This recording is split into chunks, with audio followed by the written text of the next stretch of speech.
Firstly, a very big round of applause for me to everyone who took part this week. And by my calculations, and using all my fingers to count, we had contributions from 31 seasonistas. And it was particularly lovely to see Alan, Decatur Cump, and CJ, and Drew, and Fred, and Janet, and Lumpy Waffle Squirt, who don't very often turn up for the seasons these days, so it's particularly nice to see them.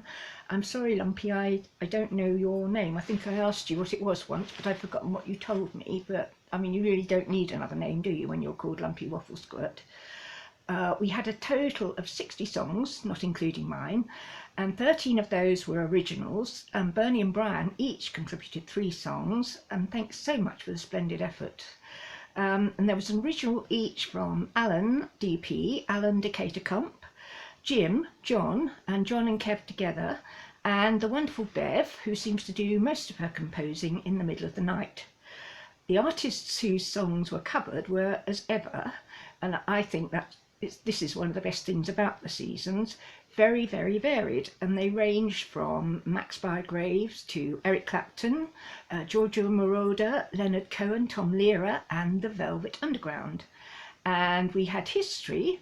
Poor Jeff had the singular misfortune to be the recipient of a copyright claim for his cover of a song by an obscure, well, to me he was obscure, 16th century songwriter. And Rob gave us a more recent history lesson with a song commemorating the invasion of Finland by Russia just prior to the Second World War. Christopher rounded off the week with a splendid, typically eccentric bravura performance of a song by The Cure.